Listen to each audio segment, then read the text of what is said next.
Alright, what's up guys? This is Taylor. Today is Tuesday the 15th of August.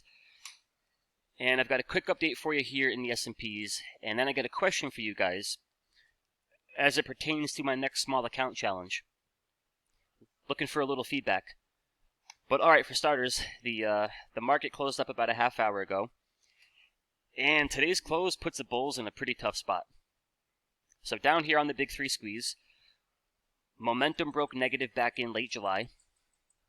Today's day 3 of the squeeze firing short. And now today's close under the 50 SMA. What that does for the first time since May is give the bears a score of 3 and the bulls a score of 0.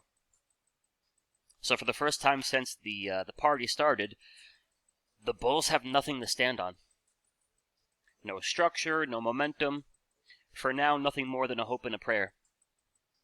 So for everyone who signed up for the class this Saturday, I'll share this before the class starts, but I threw together a heat map here for the bull score and the bear score.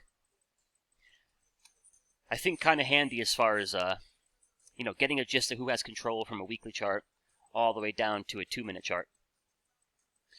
So on the S&Ps here, magenta means the bears have control, and those bad boys have control on the 2-day chart all the way down to the 2-minute. For the Qs, bears control the 2-day chart down to the 2-minute. Check the small caps here. Bears got control of the daily down to the 2-minute, and then the RSP. The equal weighted index, the bulls control the weekly, they control the 3-day. They got nothing on the 2-day, the daily, the 4-hour, all the way down to the 2-minute. And then for a few stocks here, Tesla. All right, it's a lot of magenta in Tesla. That is a lot of magenta here in Apple. So at the moment, the only time frame where the structure and momentum favors the bulls is over on that weekly chart. Microsoft here, in the same boat as Apple. And then if you look at, say, Amazon, Amazon still holds up pretty good. But as a general statement, when the S&Ps look like that, and when the Qs look like that, all right, they look like Patrick Star, rocking that bright pink. You want to be careful to the upside. So for now, I'm thinking we're looking for shorts. But as always, it's not up to me; it's up to the indicator. My opinion is just about meaningless. So I'll keep doing what the indicator tells me to do. So in the Mastery, we're currently short some McDonald's. And you can see on the A+ label, that's bright red. So for now, that remains an ideal short. And then another name that I like here is AMD. And what I like about AMD for a short, one, you got a lot of squeezes here. We have neutral squeezes on the monthly, the 3-day, the 2-day, the 4-hour, 2-hour, and the 15-minute. For now, the daily squeeze prints a sell signal. So from a risk versus reward standpoint, I think you can look to short it here. The exit on that trade, I think, is an hourly close back above the hourly 200. So you're risking about,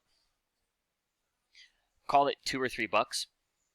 Right now, the bear target out of that daily squeeze is 104.54.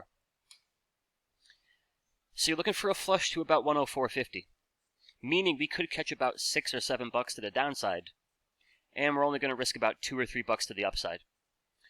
So I do like the risk versus reward there. And as far as small account trading, when I started that small account back in May with 2,500, and then ran that into 25,000, it was trades just like this. Granted, I'm doing it with pretty aggressive position sizing, but I'm finding a setup where I have my edge. So my edge here on AMD is my squeeze and my sell signal. The indicator tells me it's a perfect short. My edge is trading nothing but these setups. All right, only trading A+ squeezes, but then trying to do that with a really tight stop. So if I can get short, for example, near an hourly 200, that puts me in a really good position to work the ideal risk versus reward. So I'm watching AMD here. We like McDonald's, and I think the easier short might just be shorting the S&Ps and the Qs. And like I mentioned in Sunday's video, If they can't clean things up quickly here, I think we're pulling back towards that weekly 21.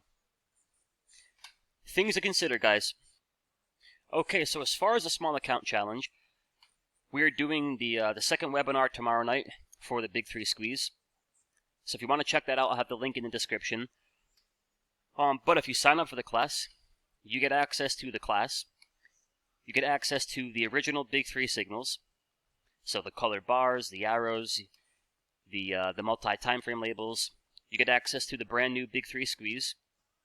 Access to the Big 3 Squeeze labels. Access to the multi-time frame squeeze labels. You get access to the squeeze radar, which will show you A+ setups.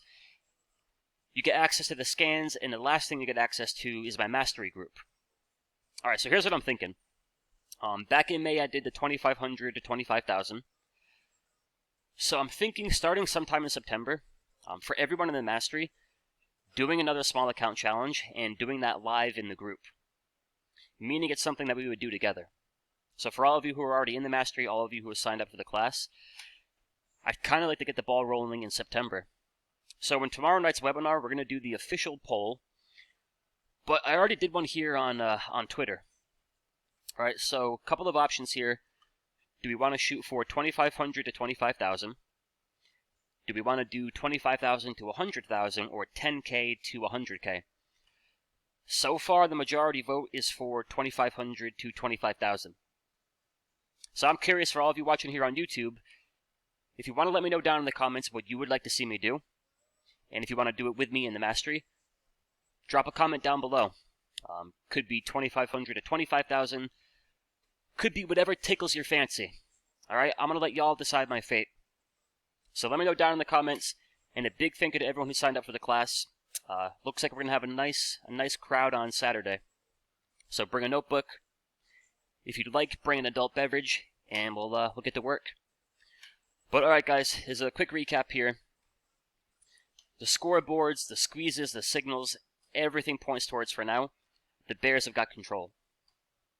Which means that the Bulls can't fight back and scratch and claw and spank their way higher. We should look for continuation lower out of that daily squeeze. And I think one potential landing spot here could be the weekly 21 EMAs. Alrighty, so as always, thank you for watching. Hope y'all find it helpful, and I'll talk to you in the next one. Adios, amigos.